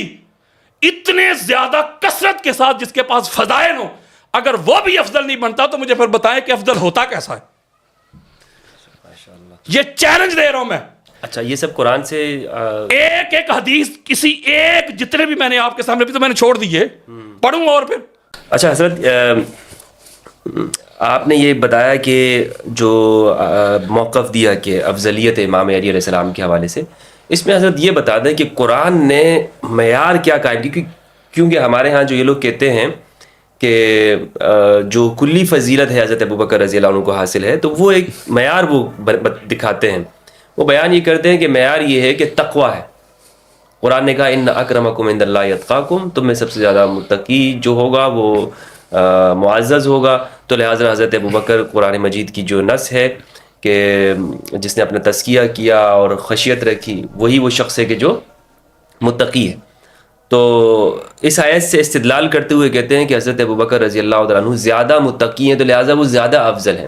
آپ بتائیں کہ قرآن مجید نے معیار کیا قائم کیا افضلیت کا، جس پر آپ یہ سب جو فضائل، یہ تو فضائل ہی ہیں نا حضرت علی کے جو آپ نے بیان کیے. جی مفتی صاحب، یہ کسی کا متقی ہونا، صاحب تقوی ہونا، یہ بھی تو فضل ہی ہے. یعنی جو تقوی ہے کسی بندے کے پاس، یہ فضل نہیں؟ فضل ہے. تقوی بھی فضل ہے، علم بھی فضل ہے، جہاد بھی فضل ہے، یہ سارا فضل ہی ہے. تقوی بھی فضل ہے. اور بات بڑی خاص ہے، قرآن مجید فرقان حمید جو ہے نا، جب وہ یہ کہیں گے، حضرت معذرت سے آپ سے روک رہا ہوں آپ کو، وہ یہ کہتے ہیں یہ سب تو یاسین قادری کا یا آپ لوگوں کا فہم ہے، علماء کا ہے، ہم تو آپ کے سامنے قرآن پیش کر رہے ہیں. قرآن کہاں پیش کرتے؟ میں تو چیلنج بار بار کر رہا ہوں، آؤ سامنے کوئی، میں آپ کے پلیٹ فارم کے ذریعے پھر کہہ رہا ہوں، کوئی ایبسلیوٹلی چیلنج ہے، کوئی زید بکر جس کا جی چاہے. لیکن میرا یہ 14 شرائط کے اوپر پڑی ہوئی ہیں، نیٹ کے اوپر میں نے دی ہوئی ہیں. بات فقط قرآن سے کرنی ہے، قرآن سے بس، بابے شابے نہیں. قرآن کی آیت پڑھیں گے، اس کے نیچے 1000 بھی کوئی حدیث پڑھ لے، اس کو اجازت ہے. اچھا آپ اقوال علماء سے استدلال نہیں؟ نہ فقط قرآن کے نیچے اس کی تائید میں لے آئیں. قرآن کے تضاد میں نہیں چلے گا کسی کا. دیکھیں ہم بزرگوں کا میں ادب کرتا ہوں، احترام کرتا ہوں، حیا کرتا ہوں، لیکن قرآن کے مقابلے میں اس کے کسی قول کو حجت نہیں مانتا. تقوی کی بات سن لیں ذرا. قرآن مجید فرقان حمید میں جو مدار افضلیت بیان ہوئے ہیں، قرآن کہتا ہے بھئی یہ چیزیں جو ہے نا، یہ ڈیمانڈز ہیں، ریکوائرمنٹ ہیں افضل ہونے کی. بلکہ میں حدیث کی طرف بھی آؤں گا. تو ایک حکم ہوتا ہے قرآن کا بالعموم، عمومی حکم، جی پوری امت کے لیے، ٹھیک ہے نا. تو اس کا مطلب یہ ہوا کہ فرض کریں قرآن کہتا ہے کہ جو علم ہے یہ افضلیت کا مدار ہے. تو آپ دیکھیں گے کہ حضور کے بعد سب سے بڑا عالم کون ہے؟ وہ کوئی بھی ہو تو پتہ چلا وہ افضل بن جائے گا. تقوی جو آپ نے کہا، وہ جو حکم ہے، یہ جو آیت مجیدہ سورہ حجرات کی آپ نے پڑھی ہے، یہ عمومی حکم ہے، کیونکہ اس کے شروع میں یا ایھا الناس. ہاں جی وہی نا، یہ عمومی حکم ہے نا. اب دیکھا جائے گا کہ کیا مفتی صاحب میں کیا کروں، میں قرآن پڑھ کے سناتا ہوں، آقا کی حدیث پڑھ کے سناتا ہوں، کہتے ہیں گستاخی ہوگی. میں پھر حلف دے رہا ہوں، واللہ باللہ تاللہ، اللہ اور اللہ کے رسول کی عزت کی قسم کھا کے میں کہتا ہوں، اگر میرے دل میں، میرے وہم میں، میرے گمان میں کسی شخصیت کی گستاخی اور بے ادبی ہو، بلکہ وہ لعنتی ہے، جہنم کا کتا ہے وہ، جو یہ سوچ کے بات کرے کہ میں فلاں کی گستاخی کر رہا ہوں، فلاں کی بے ادبی کر رہا ہوں. نہیں آپ بتائیں، میں صرف حقائق بات کر رہا ہوں حوالہ جات کے ساتھ. یہ ہے کہ ہم حوالہ لوگوں آپ اگر قرآن مجید فرقان حمید کی سورہ حجرات پڑھ کے دیکھ لیں، اس کی آیت مجیدہ نمبر 2 ہے اس کی. اللہ رب العزت نے ارشاد فرمایا کہ یا ایھا الذین آمنوا لا ترفعوا اصواتکم فوق صوت النبی، اے ایمان والو جب مصطفیٰ کی بارگاہ میں آتے ہو تو اپنی آوازیں پست رکھا کرو. میرے مصطفیٰ کی بارگاہ میں آتے ہو تو آوازیں بلند نہ کیا کرو، اور نہ ٹو بی فرینک، اس طرح میرے مصطفیٰ کو بلایا کرو، پکارا کرو جیسے اب آپ ایک دوسرے کو ٹو بی فرینک بلاتے ہو. اگر اس طرح کر لیا تو تمہارے سارے اعمال حبط ہو جائیں گے. اب اس میں جو ہماری اہل سنت کی کتابیں ہیں معتبر کتابیں, صحیح بخاری, صحیح مسلم کی, یعنی متفق علیہ حدیث ہے یہ, کہ ہر بندے کو پتہ ہے. اور اس کا شان نزول ہے, ناصر الدین البانی جیسی شخصیت جو ہے اس نے بھی کہا حدیث صحیح ہے, بلکہ اس حدیث کے اوپر کسی نے آج تک مخالف نے بھی یہ بات نہیں کہ حدیث ضعیف ہے. کہ یہ میں بس بات کا جواب دینے لگا ہوں, بس وہ سن لے ذرا. وہ جو دونوں حضرات ہیں شیخین کریمین رضی اللہ تعالی عنہما, یہ دونوں چونکہ حضور علیہ الصلوۃ والسلام کے سامنے ایک امیر کی سلیکشن کے اوپر تھوڑا سا آپس میں جھگڑ پڑے, آواز تھوڑی سی بلند ہو گئی. اس سے اگلی جو جڑی ہوئی آیت ہے اس میں اللہ کیا کہتا ہے؟ پہلی آیت میں اللہ کہہ رہا ہے کہ خبردار نبی کی بارگاہ میں آتے ہو تو آوازیں جو ہے بلند نہیں کرنی, کر لی تو یہ ہوگا. اس سے اگلی آیت میں اللہ کیا کہتا ہے کہ ان الذین یغضون اصواتهم عند رسول اللہ اولئک الذین امتحن اللہ قلوبهم للتقوی, کہ وہ لوگ جو نبی کی بارگاہ میں آوازوں کو پست رکھتے ہیں ان کے دلوں کو اللہ تقوی کے لیے چن لیتا ہے. تو پتہ چلا کہ قرآن مجید فرقان حمید کی نص سے پتہ چلا اللہ نے تقوی کا بھی معیار بیان کر دیا, یعنی وہاں پر آپ آواز اونچی نہ کریں, ادب مصطفیٰ. اور اس کے اوپر میں دلیل دیتا ہوں جس کو امام حاکم, آخری پر آپ اگلا سوال کریں, امام حاکم المستدرک میں لے کے آئے یہ حدیث صحیح ہے. آقا علیہ الصلوۃ والسلام فرماتے کہ معراج کی رات اللہ رب العزت نے علی علیہ السلام کے 3 خصائص مجھے بیان کیے, 3 فضائل, 3 مناقب, 3 صفات, ایٹریبیوٹس بیان کی. انہ سید المومنین, علی جو ہے نا ایمان والوں کا سردار ہے. و امام المتقین, متقی نہیں علی, متقین کا امام ہے. و قائد الغر المحجلین, اور نورانی چہرے والوں کا قائد, رہبر اور لیڈر ہے. ہم یہ کہہ سکتے ہیں امام الصحابہ علی بن ابی طالب؟ جی امام الصحابہ کہہ سکتے ہیں. کیوں نہیں کہہ سکتے؟ دیکھیں نا, مومنین صحابہ کو تو کہا ہی اللہ نے ہے کہ یا ایھا الذین آمنوا, صحیح ہے, ٹھیک ہے نا. تو اس کا مطلب ہے کہ آقا علیہ الصلوۃ والسلام فرما رہے. دوسری بات یہ ہے کہ میں مولا کا معنی نہیں بیان کر رہا, مولا کا معنی بھی آقا ہے, آقا, مالک, مددگار. مولانا صاحب کہہ رہے تھے کہ اس کا معنی دوست ہے. دوست کہتے ہیں, وہ آقا علیہ السلام نے کنڈیشن لگا دی نا, من کنتو, جیسے آپ نے ایک جملہ کہا تھا کہ حضور نے تو اس کو ایبسلیوٹ نہیں بات کی, یعنی کہ ویسے کنڈیشن لگا دی ساتھ کہ جس کا میں مولا اس کا علی مولا. یعنی اب آقا علیہ الصلوۃ والسلام جس طرح کے مولا ہیں علی کو بھی اس طرح کا مولا ماننا ہوگا. اگر آقا علیہ السلام کو کوئی بندہ کہتا ہے یہ غلام ہے یا دوست ہے, اب آقا علیہ السلام کو بندہ کہہ سکتا ہے میرے دوست ہیں, جیسے آپ نے ایک جملہ کہا تھا کہ حضور کو ہم کہنے کے دوست ہیں, تو پھر ساتھ ہی پلٹ گیا نہیں محبت. تو اس کا مطلب یہ ہوا کہ آقا علیہ الصلوۃ والسلام نے علی علیہ السلام کی جو عظمت ہے, یہ تو میں نے بات کرنی تھی مطلق آپ کے پوائنٹ آف ویو سے, اس کی طرف تو میں گیا ہی نہیں, نہ میں نے یہ حدیث غدیر کی طرف گیا ہوں, نہ میں حدیث منزلت کی طرف گیا ہوں. یہ وہ علی علیہ السلام کی انفرادی عظمتیں ہیں. یعنی آپ یہ کہتے ہیں کہ تقوی میں بھی سب سے بڑھ کر علی ہے, سب سے بڑھ کر کوئی ایک جہت ایسی نہیں. مفتی صاحب میں تو گالی مکا دیتی کہ جو ان سے زیادہ ہو, کہ جو جس جہت میں کوئی علی سے بڑھ جائے. صحیح. تو یہ اس پر آپ کے پاس کیا دلیل ہے؟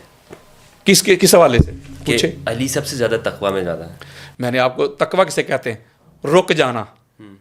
میں اور سادہ کرتا ہوں, حالات نہ جانے کون مار دے کافر کہہ کے شہر کا شہری مسلمان بنا پھرتا ہے. علی علیہ السلام کا سٹارٹ چیک کریں بگننگ سے لے کے آخر تک, آپ کو سمجھ آ جائے گی. ایک ایک بندے کا تقوی چیک کر لینا. اچھا, تو یہ جو اہل سنت والجماعت کا جو عقیدہ افضلیت کا نظریہ ہے کس بنیاد کے اوپر کھڑا ہوا ہے؟ مفتی صاحب اس کو آپ اہل سنت نہ پھر کہیں, بریلوی کہیں. جب آپ اہل سنت کہتے ہیں تو میری بات سنیں نا, جب آپ اہل سنت کہہ دیتے ہیں نا تو پہلے اس لفظ پہ آنا پڑے گا. اہل سنت کس کی سنت والے؟ یعنی اہل حدیث ہو گئے حدیث والے, اہل سنت کس کی سنت والے بھائی؟ رسول کی سنت. رسول کی سنت والے. تو جو رسول کی سنت کو فالو کرے گا وہی ہے نا اہل سنت. جیسے ہم کہتے ہیں یہ جو فلاں شیعہ ہو گیا, جیسے آپ جملہ کہتے ہیں کہ وہ سمجھتے ہیں کہ شاید یہ جو ہمارے دور میں جو یہ جو اسکول آف تھاٹ ہے شیعہ نے علی, یہ جو موجودہ ہیں جو فقہ کے طور پہ جس کو لیا جاتا ہے ایک مسلک کے طور پہ, وہ شیعہ نہیں, مولا علی علیہ السلام کی جماعت کا شیعہ, مولا کا شیعہ, مولا کی گروہ, مولا کا جو جماعت ہے نا, چاہنا وہ شیعہ. تو اسی طرح میں ایک جملہ کہتا ہوں کہ اگر اہل سنت جو کہتے ہو تو پھر ان کے ہاں پریورٹی تو پھر نبی کی سنت ہونی چاہیے نا.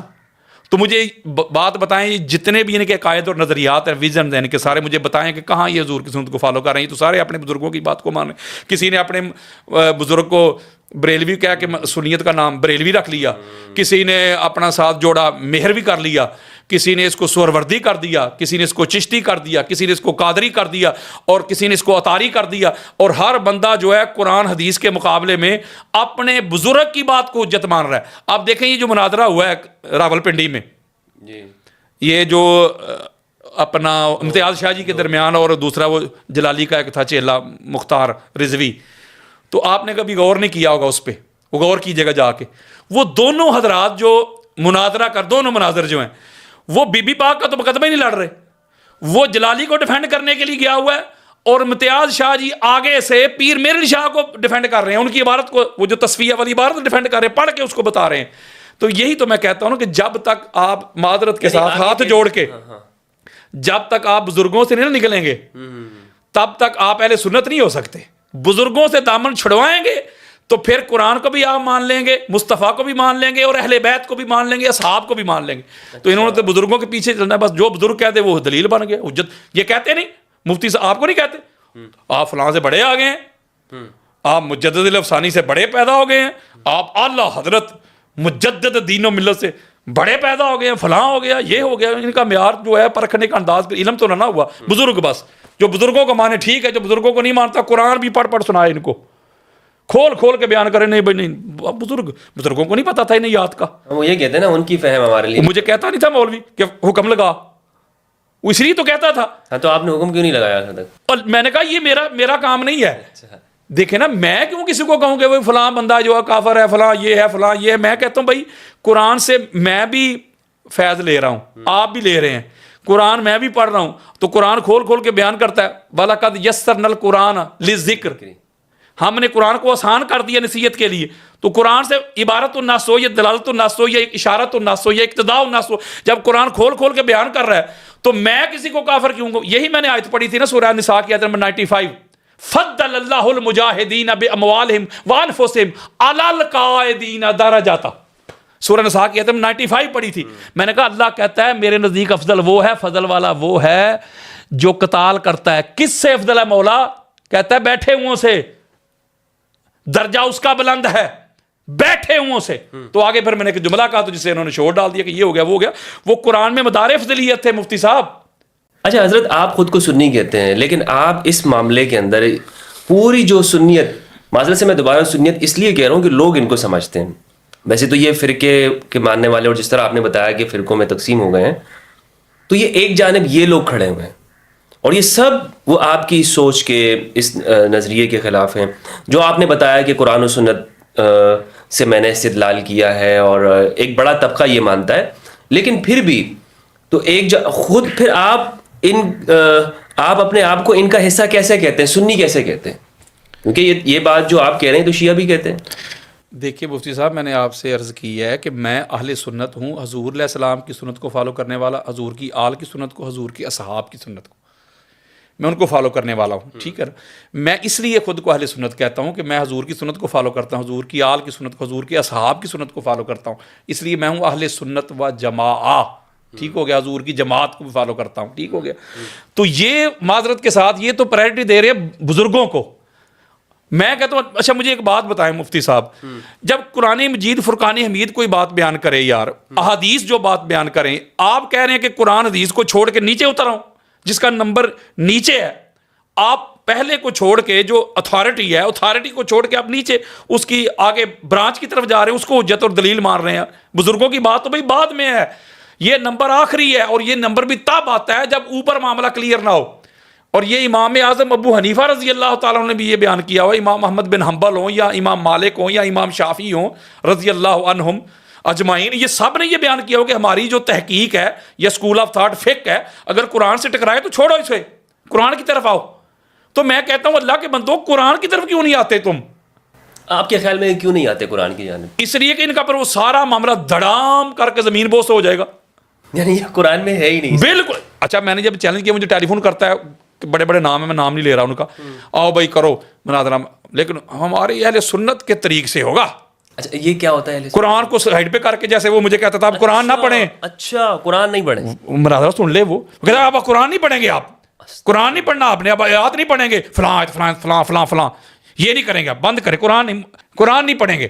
میر علی شاہ صاحب کا جواب دو, اعلیٰ حضرت کا جواب دو, ملا علی قاری کا جواب دو, مجد الافسانی کا جواب دو. تو میں نے وہاں کہا تھا, میں نے کہا اللہ کے بندے, میں قرآن پیش کر رہا ہوں تو قرآن کے مقابلے میں تو کہہ رہا ہے بابو, یہ کیا طریقہ ہے؟ یعنی یہ میں اس لیے خود کو اہل سنت کہتا ہوں, اور ان کی جو معذرت کے ساتھ جو سنیت ہے مفتی صاحب, یہ سنیت نہیں تعصب ہے. پتہ کیا, میں ایک بات بتاتا ہوں, یہ جو کہتے ہیں کہ بعد از انبیاء بالتحقیق حضرت ابوبکر صدیق افضل ہے, تو خطبے کے اندر بھی ہے نا, تو کہو یار کوئی لڑائی ہی نہیں, کوئی جھگڑے ہی نہیں. وہ کہتے ہیں جو نہ مانے وہ دال ہے, وہ گمراہ, وہ جہنمی, وہ سنی نہیں, وہ فلاں. اس پہ آگ لڑائی ہوتی ہے. ہم ایک اگلی بات ہے, مفتی صاحب ادھر رک جائیے گا, بڑی خاص بات ہے. جب یہ کہتے ہیں کہ بعد از انبیاء بالتحقیق حضرت ابوبکر صدیق افضل ہے, تو یہ پھر مولا علی علیہ السلام کے گستاخ تو نہیں نہ بنتے ہوں گے؟ یہ کہتے ہیں نہیں بنتے, نہیں بنتے, کہتے نہیں جی ہم نہیں بنتے. تو جب یاسین قادری یا مفتی فضل ہمدرد کہے کہ حضور کے بعد مولا علی افضل ہے, تو کہتے ہیں ابوبکر صدیق کا گستاخ. یعنی یہ کیسی ڈویلٹی ہے, یہ کیسا دورہ معیار ہے. ایک طرف آپ کہتے ہیں کہ جو یہ اپنا مسئلہ فدق ہے کہ حضرت ابوبکر صدیق نے جو فیصلہ کیا حق تھا, سچ تھا, تو ہم بی بی پاک کے گستاخ نہیں. اگر یاسین قادری کہے کہ نہیں بی بی پاک سچی تھی, تو کہتے ہیں ابوبکر صدیق کے گستاخ. میں کہتا ہوں یار یہ ڈویلٹی تو نہیں نہ ہونی چاہیے, ایسا کیوں ہے؟ یہ دورہ معیار ہے. یعنی جو اہل البیت کے لیے وہ حمیت کیوں نہیں ہے؟ مجھے جو سمجھ آئی ہے نا مفتی صاحب, مجھے سمجھ آیا کہ جتنی عظمتیں, جتنی رفتیں ہماری کتابوں میں لکھی ہوئی ہیں جی اہل بیت اطہار کے حوالے سے, خدا کی قسم سینہ ٹھنڈا ہو جاتا ہے. ایسے فضائل, ایسے مناقب, اہل بیت کی ایسی شان ہمارے بزرگ لکھ گئے ہیں. مجھے جو سمجھ آئی ہے نا یہ کیوں اس طرح کرتے ہیں, یہ ایک ہی وجہ ہے, فقط شیعہ کی ضد. کیونکہ یا تو پھر ہماری کتابوں میں ان کی عظمتیں نہ ہوتی, نہ قرآن میں ہوتی, نہ حدیث میں ہوتی. ٹھیک ہے, اچھا یہ ایسا ہو سکتا ہے کہ بخاری رحمہ اللہ نے جو یہ لکھا ہے فدق کے بارے میں کہ بی بی نے اپنے حق کا مطالبہ کیا, تو یہ بخاری کا نظریہ بھی یہی تھا یا انہوں نے ویسے ہی لکھ دیا اس میں؟ نہیں دیکھنا, یہ جو آپ بہتر جانتے ہیں, جو محدث ہوتا ہے نا مفتی صاحب, اس کا کام ہوتا ہے بس حدیث کو کلیکٹ کرنا. ہو سکتا ہے اندر اس تھوڑا بہت ایک بندے کا رجحان بھی ہوتا ہے, محدث مائل بھی ہوتا ہے کسی کی طرف, اس کا لگاؤ بھی ہوتا ہے, یہ اس پہ پابندی نہیں میں لگا سکتا, لیکن اصل کام اس کا ہوتا ہے احادیث کو جمع کرنا. آگے پھر وہاں اس کو آگے اس سے احکام اخذ کرنا, یہ فقیہ کا کام ہوتا ہے. بخاری نے تو کہا ہے نا کہ میں دین کے طور پر اس کو آج جو ترجمہ الباب اس نے قائم کیے ہوئے امام بخاری نے, بہت بڑی شخصیت ہے, انہوں نے بڑا کام کیا. لیکن میں نے کئی ایسے ان کے اپنا چیپٹر پڑھے ہیں یا ان کے ابواب میں نے دیکھے ہیں کہ باب اوپر اور ہے, نیچے وہ حدیث ہی نہیں اس کے مطابق. جیسے یہ اپنا یہ جو آمین بالجہر کا باب انہوں نے باندھا ہے, تو نیچے ایک بھی حدیث نہیں ہے, دکھائیں مجھے بخاری سے. انہوں نے بس فضیلت بیان کر دیا کہ جو فرشتوں کی آمین سے آمین مل جائے تو فضیلت ہے, آمین بالجہر تو ہے ہی کوئی نہیں, تو باب انہوں نے اوپر یہ باندھا ہوتا ہے. خیر یہ ایک اور موضوع ہے. میں صرف یہ کہنا چاہتا ہوں کہ مجھے جو سمجھ آئی ہے نا وہ فقط یہی آئی ہے کہ یہ لوگ جو ہے نا, چونکہ دونوں طرف معاملات تو ہوتے ہیں نا, تو جو بھی افضلیت علی کا قائل ہوتا ہے اسے یہ نکال دیتے ہیں. یہ کیوں نکالتے ہیں؟ نکالتے نہیں بلکہ وہ کہتے ہیں گمراہ ہے, فلاں ہے, فلاں ہے, فلاں ہے, تبذیلی ہو گیا. ہاں جی, یہ کب سے ایجاد ہوا یہ لفظ تبذیلی ہو گیا؟ یہ تو 100-150 سال سے, یہ جب سے ہندوستان میں یہ احمد رضا خان بریلوی ہیں, یہ جو آیا نا شدت عقائد میں, نظریات میں, یہ جو جنون ہے, یہ جو مذہبی دہشت گردی ہے, یہ یہاں سے سٹارٹ ہوئی ہے معذرت کے ساتھ. اب تو یہ کہتے ہیں جو ہاں جو یہ کہتے ہیں اپنے نام کے ساتھ رضوی نہ لکھو, بریلوی نہ لکھو, وہ سنی نہیں. تو میں پوچھتا ہوں کہ وہ خود تو نہیں لکھتے تھے رضوی اور بریلوی, وہ تو قادری لکھتے تھے, یا جو اس سے پہلے بڑے لوگ گزرے ہیں وہ پر سنی نہیں تھے, وہ تو نہیں لکھتے تھے بریلوی یا رضوی یا اس طرح کا معاملات. تو یہ تعصب آ گیا ہے دلوں میں, اتنی گھٹن ہے. یقین کریں میں آپ کو مفتی صاحب بتاؤں, میں جہاں جاتا ہوں, یہ ابھی ایک بہت بڑا آستانہ ہے, بہت بڑا, لاکھوں کا ان کا آگے مجمع ہوتا ہے. ان کے پیر صاحب کا وصال ہو گیا, میرا انہوں نے خطاب رکھا ہوا تھا, تو وہ پورا ایک گڑھ ہے, پوری مشنری حرکت میں آ گئی کہ قادری صاحب کا خطاب نہیں ہونا چاہیے, ان کو روکیں. اوپر تک معاملہ چلا گیا, D S P, S P, اوپر تک معاملہ جا, انہوں نے نہیں خطاب مجھے کرنے دیا. مجھے کیوں روکا ہے انہوں نے؟ مفتی صاحب مجھے اس لیے روکا ہے انہوں نے کہ یہ بندہ آیا نا تو یہ تو علی کی شان بیان کرے گا, اہل بیت کی شان بیان کرے. اس کا مطلب مجھے نہیں روک رہے, وہ ذکر اہل البیت کو روک رہے ہیں مفتی صاحب, کیونکہ ان کو پتہ ہے یہ آئے گا تو یہ بیان کرے گا. کیونکہ یہ تو اس کو سنی مانتے ہیں جس کو موضوع دیا جائے ذکر امام حسین علیہ السلام کا. 1 گھنٹہ خطاب کرنا اس نے, 50 منٹ وہ صحابہ کی شان سنائے اور 10 منٹ آخر پہ امام حسین کی سنائے, تو کہتے ہیں یہ سنی ہے پکا, یہ ہے ہمارا حال سنیت کا. تو معذرت کے ساتھ الحمدللہ لوگوں کو شاید مغالطہ لگ گیا کہ پتہ نہیں یاسین قادری صاحب پتہ نہیں فلاں ہو گئے ہیں فلاں ہو گئے ہیں. میں واللہ باللہ تاللہ میں سنی تھا، سنی ہوں، سنی رہوں گا. ٹھیک ہے نا. وہ رسول کی سنت والا سنی، اصل سنی، ان کی طرح نہیں، 2 نمبر سنی نہیں. حسینی سنی، علوی سنی، جعفری سنی، حسنی سنی. میں وہ سنی ہوں جو پیارے مصطفیٰ کی سنت کو فالو کرتا ہے، حضور کے آل کی سنت کو، حضور کے اصحاب کی سنت کو فالو کرنے والا سنی ہوں. میں معذرت کے ساتھ میں اس طرح کے معاملات والا سنی نہیں ہوں. میرا فرق صرف یہ ہے. میں تو اکثر کہتا ہوں، انہوں نے کہا جی مجھ سے انہوں نے انٹرویو لیا، انہوں نے کہا جی وہ سنی، وہ تو کہتے ہیں ہم سنی ہیں. میں نے کہا اپنی سنیت ثابت کرو. یہ بھی میں چیلنج کر رہا ہوں. یعنی آپ ان لوگوں کو بالکل سنیت ثابت کریں. کیسے اہل سنت ہیں وہ ثابت کریں. نہیں، یہ کہتے ہیں وہی 1400 سال سے جو اہل سنت چلے آ رہے ہیں، جو صحابہ چلے کیسے انہی کے اس پر. اگر صحابہ کے ہاں یہ معاملہ جو انہوں نے کیا ہوا، اگر صحابہ کے ہاں یہ ہو ہی نہ تو پھر یہ کیسے سنی ہے جی. یہ جو مفاضلہ انہوں نے گھڑا ہوا ہے، یعنی اہل بیت طہارہ اور اصحاب کے درمیان، شیخین کے درمیان، تو یہ اگر صحابہ میں یہ معاملہ ہو ہی نہ تو پھر ان کا کیا علاج ہے. صحابہ تو کہا کرتے تھے کننا نخیر بعد رسول اللہ یا بابا. نہیں کہا کرتے تھے نا، لیکن انہوں نے اس کو مفاضلے کے طور پہ تو نہ لیا کہ جو ابو بکر کو نہیں مانتا وہ دال ہے، وہ یہ ہے، وہ ہے. بے شمار صحابہ کی جماعت تھی مولا علی علیہ السلام کو افضل مانتی تھی، تو ان کا پھر کیا کرنا ہے. اچھا ایسے بھی تھے. ہاں بے شمار تھے. عبداللہ ابن مسعود دیکھ لیں، امام محمد بن حنبل لے کے آئے فضائل صحابہ میں، دیگر کتب میں اپنا الاستیاب میں آئی ہے، صحیح سند کے ساتھ یہ روایت آئی ہے. بے شمار ہیں، بلکہ بے شمار حضرت عمر بن خطاب کا بھی یہ عقیدہ تھا، بلکہ ابو بکر صدیق کا بھی یہ عقیدہ تھا کہ علی افضل ہے. حضرت ابو بکر صدیق تو علی علیہ السلام کے آگے چلنا بھی گوارا نہیں کرتے تھے. اللہ. اور یہ امام ابن حجر مکی سے میں کٹر سنی کہاں سے لاؤں، بریلوی قسم کا بندہ، اتنا سخت یار بندہ جس نے پورے شیعہ مذہب کے خلاف کتاب لکھ دی ہے، السواق مہر کا کڑکتی بجلیاں. اتنا سخت بندہ یار، میں کیا جملہ بولوں. وہ لکھ گئے ہیں، حضرت ابو بکر صدیق کا قول لکھ گئے ہیں وہ، کہ ابو بکر صدیق کہتے تھے جنت میں جائے گا وہ جس کے ہاتھ میں علی کا پروانہ ہوگا. چلو بھائی، ابو بکر صدیق کا عقیدہ امام ابن حجر مکی جو خانہ کعبہ کے امام رہ چکے ہیں، جن کو سر پہ اٹھائے پھرتے ہیں بریلوی، وہ لکھ گئے ہیں. اب آگو کدھر جاتے ہو. تو لہٰذا یہ جو انہوں نے بنایا ہوا ہے نا کہ یہ کہیں گے جی اصحاب کا یہ طریقہ ہے، اصحاب کے عمادت کے ساتھ یہ جو کمپیریزن انہوں نے بنایا ہوا ہے نا، اصحاب کے بالکل بھی نہیں تھی یہ بات. بلکہ حضور علیہ السلام بھی جاتے وقت اصحاب کو تو کہہ کے گئے تھے 2 چیزیں تمہیں دے کے جا رہا ہوں، قرآن اور اہل البیت. اصحاب کو تو حضور کہہ رہے تھے کہ ان کو پکڑو گے تو لن تضلوا بعدی، میرے بعد گمراہ نہیں ہوں گے.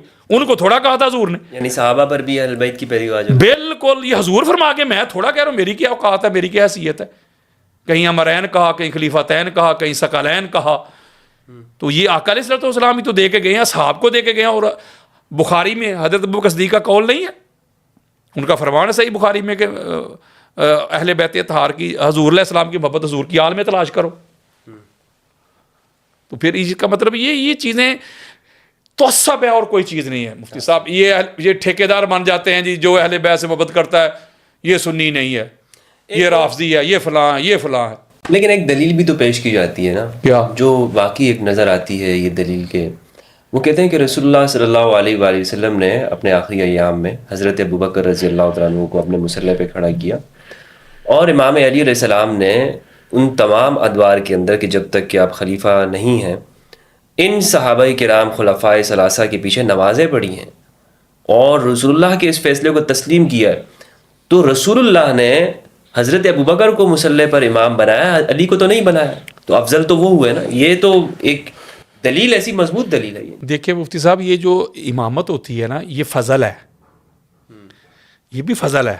اللہ کا بندہ امامت کرواتا ہے نا، یہ ایک فضل ہے ایک بندے کا. بالکل بالکل. تو اگر یہ اختلافی مسئلہ ہے چونکہ، لیکن میں اہل سنت کا موقف لے رہا ہوں کہ انہوں نے پڑھی، ٹھیک ہو گیا نا. اہل سنت کا موقف لے رہا ہوں نا کہ انہوں نے ابو بکر صدیق سامنے کھڑے ہوئے اور سارے اصحاب نے پڑھی، ٹھیک ہو گیا. مولا علی علیہ السلام بھی شامل تھے. میرا نقطہ سمجھیے گا مفتی صاحب.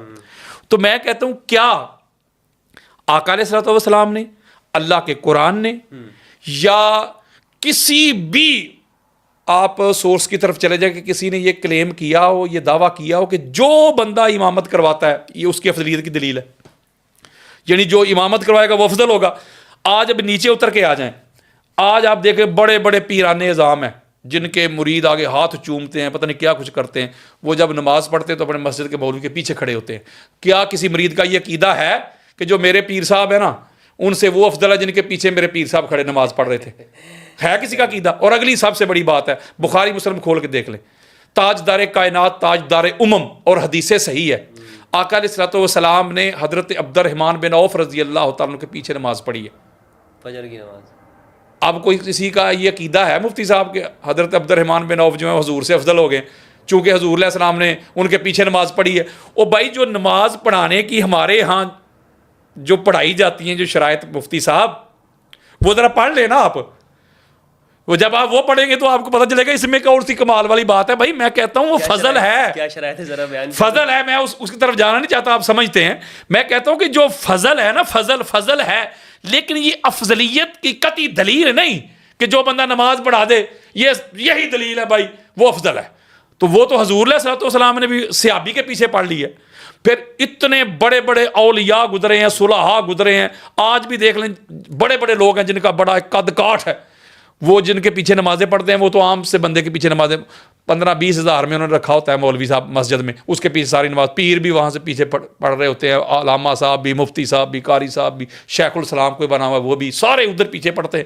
تو پھر کہو نا کہ وہی افضل ہے جو آگے ان کو نماز پڑھا رہا ہے. تو لہٰذا یہ کوئی دلیل نہیں ہے یہ کہ بھئی نماز پڑھانے والا امام جو افضل ہے تو پیچھے کھڑے ہوئے جو ہے مفضول ہو جاتے ہیں. یہ نہ کوئی دلیل ہے، بالکل بھی دلیل نہیں ہے. اور ایک اور بڑی خاص بات میں عرض کرنا چاہتا ہوں، یہ ہماری سیاستہ کی حدیث ہے.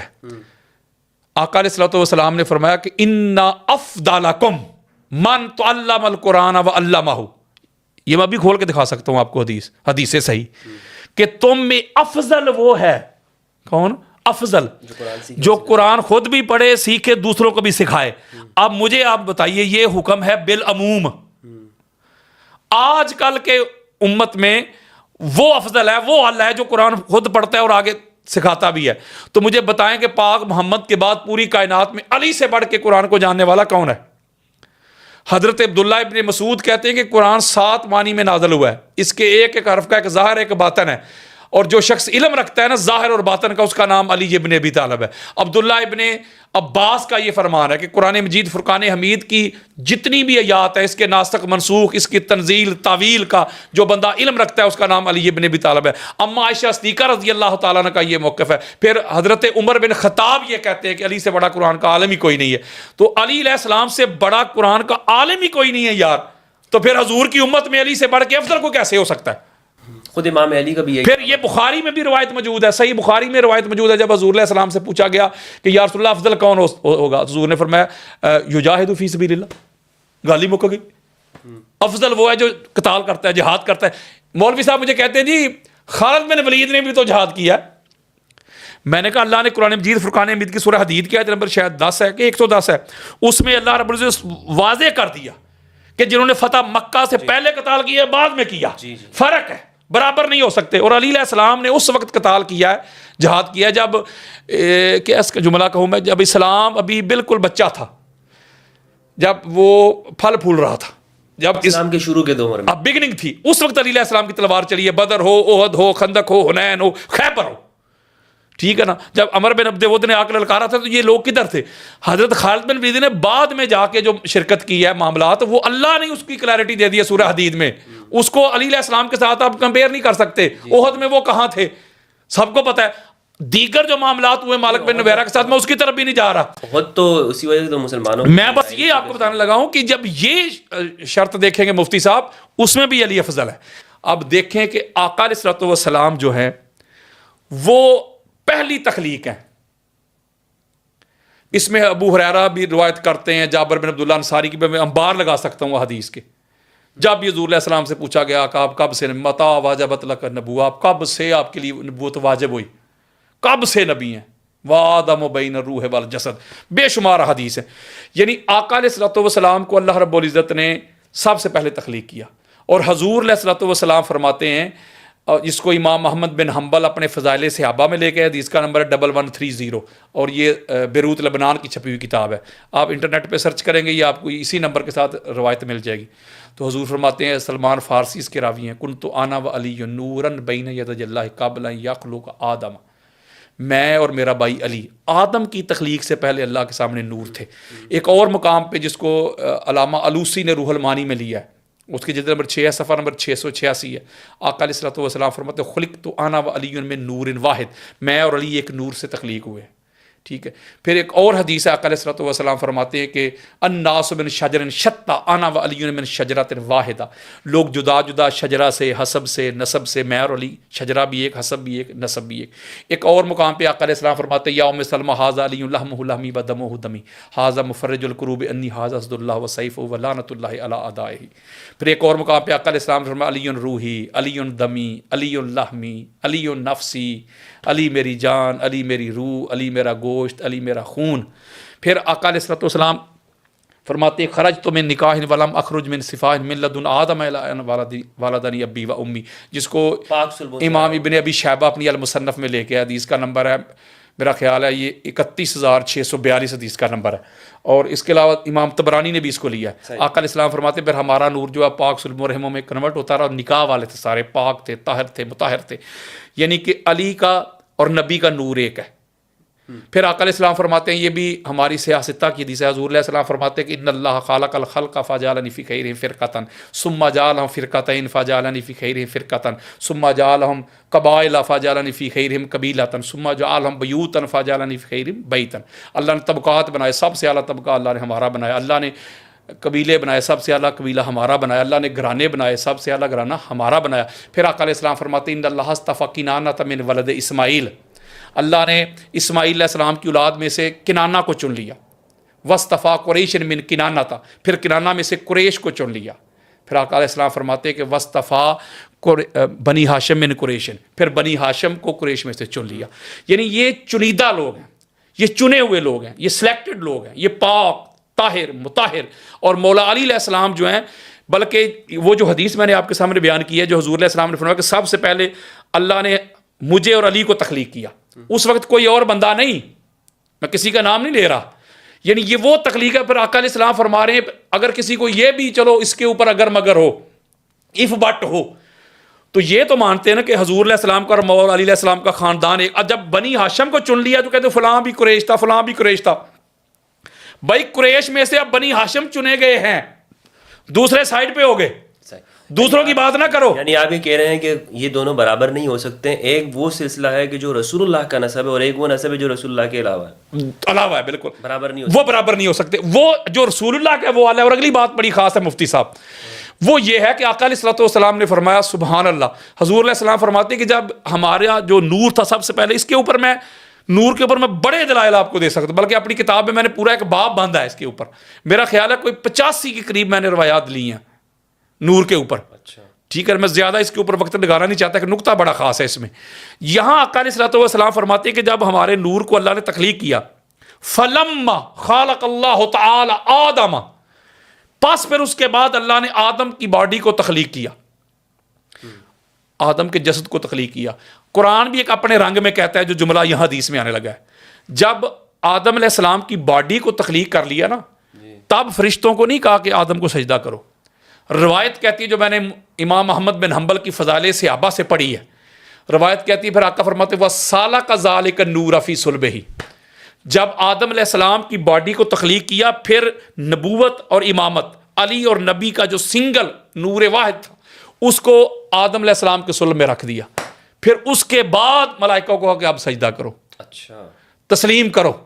تو اس کا مطلب ہے کہ جملہ کہنے لگا ہوں, میرا ذوق ہے, بس میرا استدلال ہے, نہ کسی سے لڑائی ہے نہ کسی سے جھگڑا ہے. تو پتہ چلا وہ پھر سجدہ آدم علیہ السلام کو تھوڑا تھا, وہ تو نبی اور علی کے نور کو ہو رہا ہے. اور سارے ملائکہ نے سجدہ کیا, ایک اکڑ گیا ابلیس. جب اس سے پوچھا گیا بھائی تو نے کیوں نہیں کیا, جب صاحب نے کیا ہے, تو اس نے کہ جملہ کہا ہے. اس نے کہا کہ میری نظروں کے سامنے آدم بنے ہیں مٹی سے, تراب سے, میں بنا ہوں آگ سے, تو میں اس سے بہتر ہوں, میں آدم سے افضل ہوں, تو میں افضل ہو کے مفضول کو سجدہ کیوں کروں, میں بہتر ہو کے معاذ اللہ کمتر کو سجدہ کیوں کروں. تو آدم علیہ السلام مٹی سے تخلیق ہوئے تھے, یہ بات تو فرشتوں کو بھی پتا تھا, نہیں پتا تھا, تو شیطان نے کون سی نئی بات کر دی بھائی.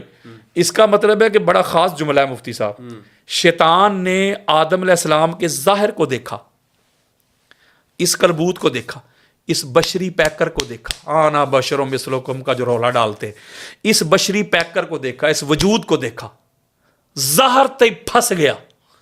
ملائکہ نے اندر نور کو دیکھا. میں کہتا ہوں کہ بس اتنی سی بات ہے، جو محمد اور آل محمد کو نور مان کے ان کے سامنے سر جھکا لیتے ہیں، ان کو تسلیم کر لیتے ہیں، ان کے سامنے بڑے نہیں بنتے، وہ بن جاتے ہیں ملائکہ کی سنت پہ. اور جو محمد اور آل محمد کے سامنے کھڑا ہو کے میں کرے نا، یا اپنے فضائل بیان کرے، وہ بن جاتا ہے ابلیس کی سنت پہ. اب یار لوگوں کی مرضی ہے کہ وہ فرشتوں کی سنت کو ادا کرتے ہیں یا شیطان کے پیروکار بنتے ہیں. بات تو سیدھی سی ہے. اور اگلی بڑی خاص بات ہے، میں مفتی صاحب اللہ کے فضل و کرم سے یہ عطا ہے بی بی پاک کی، میں آدم سے لے کے نا حضور علیہ السلام اور مولا علی علیہ السلام کا پورا نسب اسی وقت آپ کو پڑھ کے سنا سکتا ہوں، جو بخاری میں آیا ہے سرکار عدنان سے لے کے آگے تک، اور جو امام طبرانی نے، ابن اسحاق نے، یا دیگر ہماری اہل سنت کی کتابیں جو بھری پڑی ہیں، جنہوں نے آدم سے لے کے پورا نیچے تک لائے، میں سارے کا سارا آپ کو ابھی نسب سنا سکتا ہوں. جزاک اللہ بہت شکریہ. بس میرا ایک مختصر سوال ہے لاسٹ، وہ یہ کہ امام علی علیہ السلام کی افضلیت پر آپ کے پاس قرآن سے کوئی ایسی ٹھوس دلیل ہمارے ناظرین کے سامنے رکھیں کہ جس طرح انہوں نے کہا کہ تقویٰ ہے، مفتی صاحب کوئی ایک دلیل بیان کر دیں. مفتی صاحب تقویٰ، اگر آپ قرآن مجید کا مطالعہ کریں، اسٹڈی کریں، چونکہ یہ پوڈ کاسٹ ہو رہا ہے، یہ پوڈ کاسٹ میں ایک بات تن لگاؤں، بڑی خاص بات ہے آپ کے لیے. آپ ذرا موبائل میں پڑھا، ساری تحقیق پڑی ہوئی ہے، چونکہ ایک پوڈ کاسٹ ہے، میں اس کو زیادہ لیکچر کے طور پہ لانا نہیں چاہتا تھا.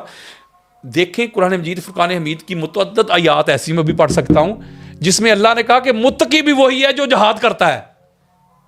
ٹھیک ہے، میری بات سمجھیں مفتی صاحب، میری بات سمجھیں پلیز. اللہ کہتا ہے تم کیا سمجھتے ہو کہ متقی وہ ہے جو گھر میں کمرے میں بیٹھ جائے، اللہ کرے، بس نماز پڑھے، روزے رکھے، حج کرے، تلاوت کرے، وہ کیا بات ہے جی حاجی صاحب کی متقی. اللہ کہتا ہے نہیں، متقین وہ ہیں جو جا کے قتال کرتے ہیں. صدیق بھی وہ ہیں جو متقی ہیں. تو اس کا مطلب آپ کہتے ہیں کہ آپ کے پاس کوئی ٹھوس دلیل نہیں قرآن سے. میں آپ کو 50 دیتا ہوں. قرآن نے مدار افضلیت میں سب سے بڑی دلیل بیان کی علم، وہ بھی علی کے پاس. بے شمار آیات پڑھ سکتا ہوں. قرآن نے دلیل دی جہاد، علی کے پاس. علی سے بڑا کوئی مجھے مجاہد دکھائے. قتال، لڑنا، علی سے بڑا لڑائی کرنے والا دکھائے. اس کے علاوہ نسب، حسب، زہد، ورا، پھر نصرت، اللہ اور اللہ کے رسول کے دین کی نصرت کرنا. اس کے علاوہ مومن، فاسق. یہ میں آپ کو مدار افضلیت بیان کر رہا ہوں جو آپ کہتے ہیں کہ نصوص پیش کریں. اس کے علاوہ تقویٰ میں نے آپ کے سامنے بیان کر دیا، علم، پھر نسب، پھر حسب، پھر زہد، پھر قیام، پھر سخاوت، پھر مال خرچ کرنا. اور مال اللہ نے شرط لگائی حلال کما کے خرچ کرنا. جسے خیبر میں کہا گیا لَأُعْطِيَنَّ الرَّايَةَ غَدًا رَجُلًا يُحِبُّ اللَّهَ وَرَسُولَهُ وَيُحِبُّهُ اللَّهُ. محبت والی بات بھی ہو گئی.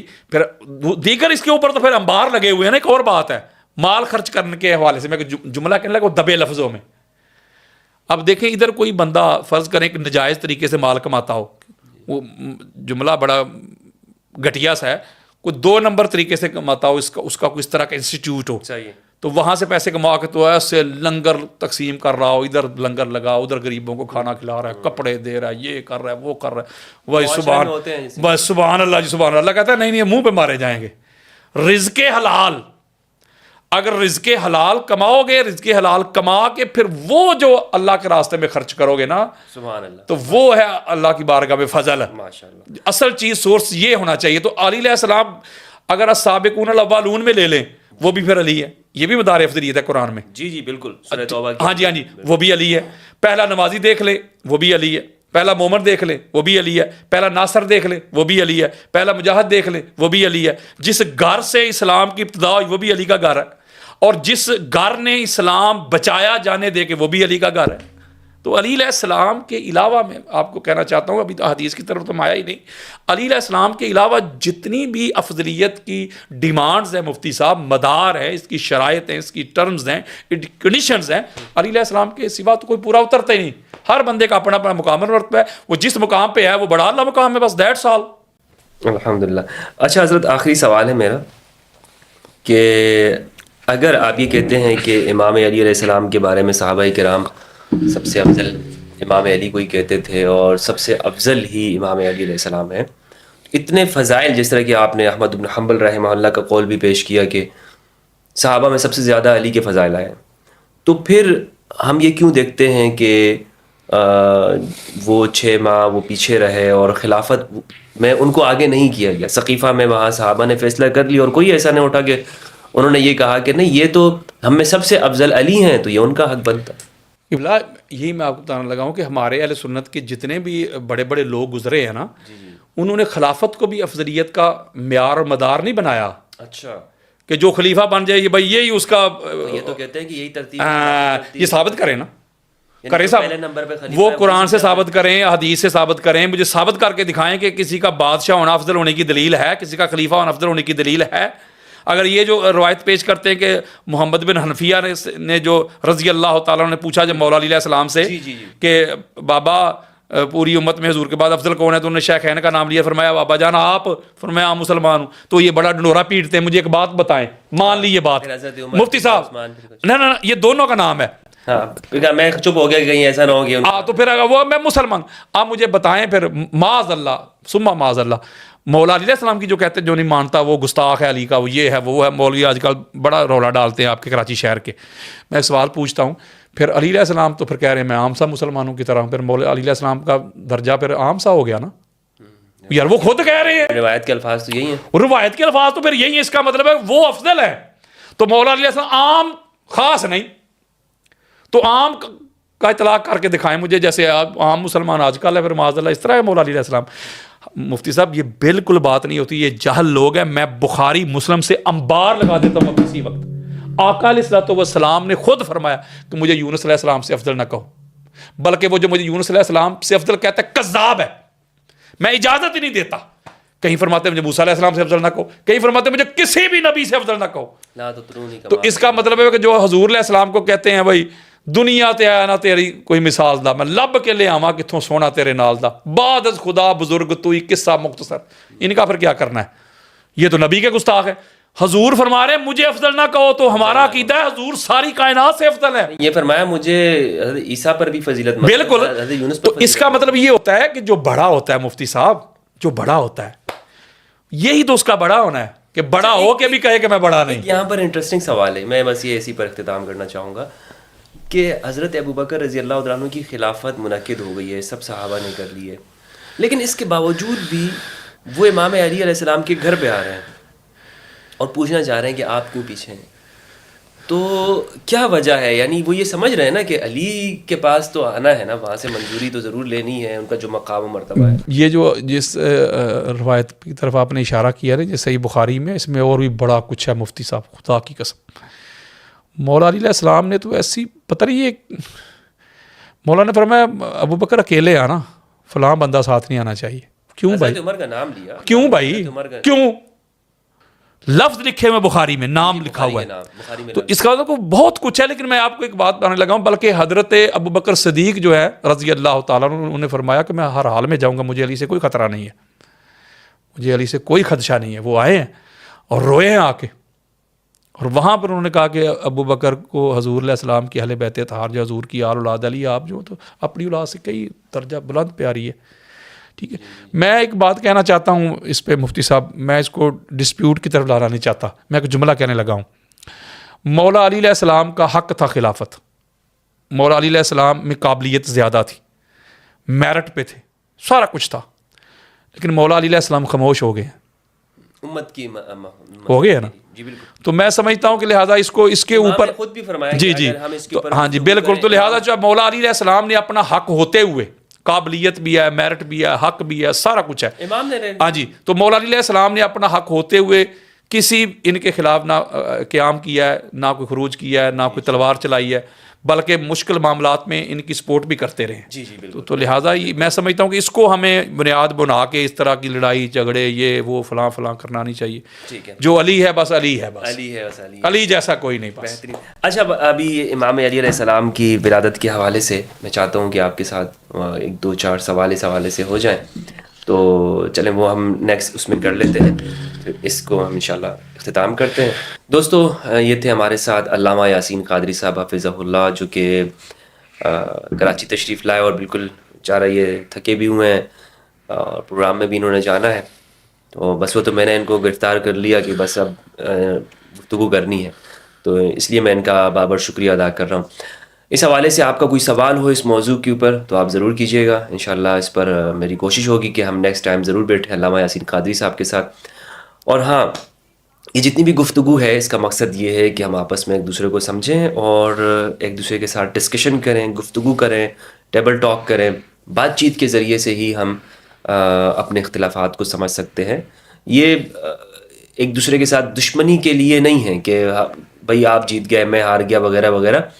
تو سمجھنے، سوچنے سمجھنے کا جو موقع ہے وہ ہمیشہ رہنا چاہیے، اور ایک دوسرے کے ساتھ گفتگو ہمیشہ کرتے رہنا چاہیے۔ اپنے اور اپنے پیاروں کا خیال رکھیے گا۔ اس دعا کے ساتھ اجازت چاہوں گا کہ پروردگار ہم سب کو قرآن مجید میں تدبر کرنے اور اہل البیت کی معرفت عطا فرمائے۔ والسلام علیکم ورحمۃ اللہ وبرکاتہ۔